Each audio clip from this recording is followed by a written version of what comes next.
Hi, today welcome to the lecture number 2 on machine learning series. So this lecture we are talking from the chapter 1. So we are still at the introduction level of the machine learning. You know, there are many different types of machine learning technique that has been developed to solve the problems in various fields. So basically, among all these things, these machine learning techniques has been classified into three categories. So the first category that is supervised learning. I am just making a note of SL. One is supervised learning, other one is unsupervised learning USL, other one is reinforcement learning. So, but as since we are at introduction level, I'll still talk about only the supervised learning. We'll in detail we'll discuss in the higher sections where we'll talk about the unsupervised learning. So, in supervised learning means the supervised learning is similar to the process of what actually the human beings is trying to learn. So, generally, how the human beings is try to acquire a problem. You just observe, like first in generally, if I give any problem to any one of you, what you generally do is you apply some current knowledge that is there with you to solve the problem, and you will try to solve the problem. Once you solve the problem, if the answer is wrong, you try to adjust your current knowledge and then you try to correct the problem. So once your answer is correct, you say that yes, this is how you are going to achieve. So basically, there are the three steps that is involved in the supervised learning. The first thing is first solve the problem with the existing knowledge that you have, and second one is check whether the problem that you have solved is whether it is correct or not. If it is correct, then retain the result. If it is not correct, you update your knowledge.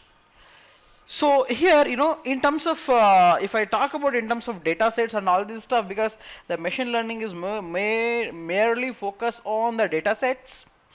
So here the model here we are trying to go is this way. We are going to give some sort of input. With this input, you may be getting some sort of output. For this every input there is a correct output. So that means you are cross checking. For every given input, you are cross checking what is the output that you are getting. Whenever your output is correct, then you will return the result. When the output is not correct, you will say that okay, fine, so there is something wrong, we have to do it. So this type of learning is called supervised learning. That means there is some sort of a supervision, whether somebody will tell whether it is correct or not. Okay, whereas in unsupervised learning, that is unsupervised learning, this is really you will feel little awkward or maybe little astonishing that in this one there is no correct output. This in unsupervised learning contains only the input. It doesn't have any output. That is what the basic fact is. At a first glance, you see that it is difficult to understand how to train the system without having correct outputs. Yeah, there are different methods that are available here. Okay, so there are different set of problems even people have solved with the only inputs they are able to get the output. So how they are going to do that?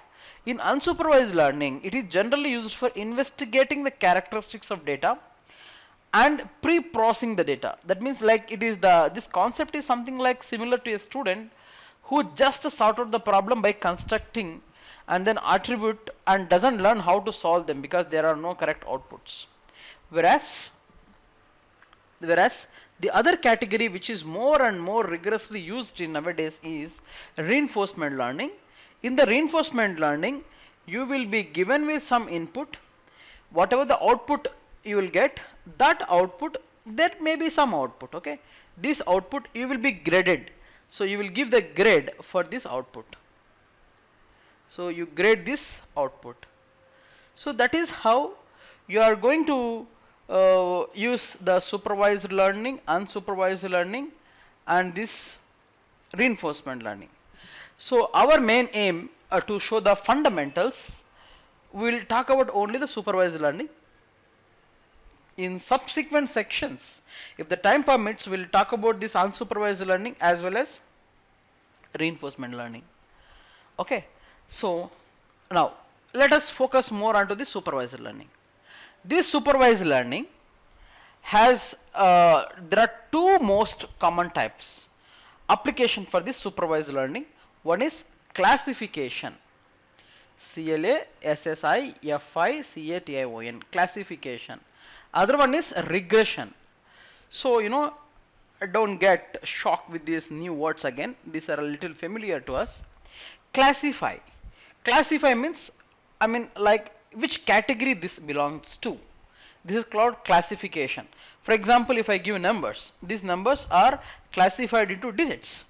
If you give you some sort of faces, these faces will classified into some sort of human being or maybe dog or animal, whatever it is. And if you talk about some males, so there are some important mails, there are some social mails, there are some sort of spam mails. In your email, Gmail also you will be able to see social, different tabs are there.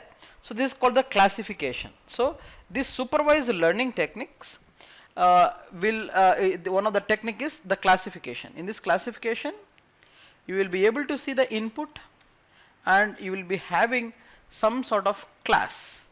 What type of the class that it is belongs to. Okay, so like for example, like if you take an example like as I told you, digits or whatever the category, there may be two classes. Say for example, I have two flowers. One is rose, I mean two categories.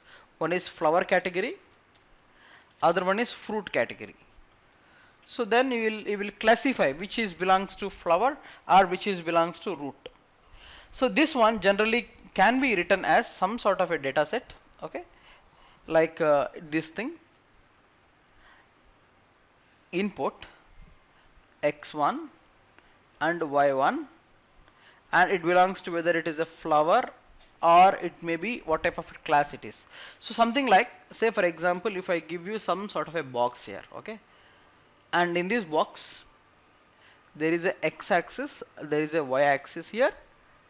Okay, in this x-axis, y-axis, in x-axis there are some flowers and there are some fruits. So like which one is category belongs to what, you will be able to find out by using this classification category. Whereas regression, this regression means, what is happening, there was a earlier British scientist that he was able to that he defined this word called regression. This regression, what it actually does is, it doesn't determine the class. Instead, it estimates a value. For example, if you have a data sets of age and income, and you want to find out a model that estimate income by age. Okay, say for example, you have a data sets. There is a data set of age, there is a data set of income. So for example, for the age 20, the income may be 5,000 USD. For age 30, the income may be 50,000 USD. Say for example, okay. So like this is the problem that is having. So but in between, what will happen at 21? What will happen at 22? What will happen at 21.1? What is happening at 22.2? So that means how to define that? So this is something like you have a data set of age as well as income, and from this you will find a model that estimates income by age. So that will come under the category of regression. Okay, so that is how we will come to a category of whether it is whether it is a classification problem or regression problem. Okay, so both the classification and regression are the parts of the supervised learning. Therefore, their training data is equally in the form of input and correct output. The only difference is the correct output is whether it is classifying or regression. So only the entire scheme that is only is having this thing, input and correct output. This correct output maybe it is whether it is a classifying or it may be a what is called and one more thing here is, you may be heard of a word that is called clustering. Okay, clustering. So there is a lot of different that exists between the classification and clustering. The classification will come in supervised learning, whereas clustering will come under the category of unsupervised learning. So in clustering, it investigates the characteristics of individual data and categorizes the related data.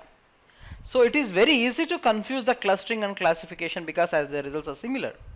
Although they yield similar outputs, they are two completely different approaches. We have to keep in mind that the clustering and classification are two distinct terms. When you encounter them, the clustering, just remind yourself that it is focusing on a unsupervised learning. So with this, you have got some sort of knowledge on what is a machine learning is and what type of techniques that are there and what are we going to focus in the subsequent sections. So let's talk about little more in depth about this machine learning in next session. Thank you very much.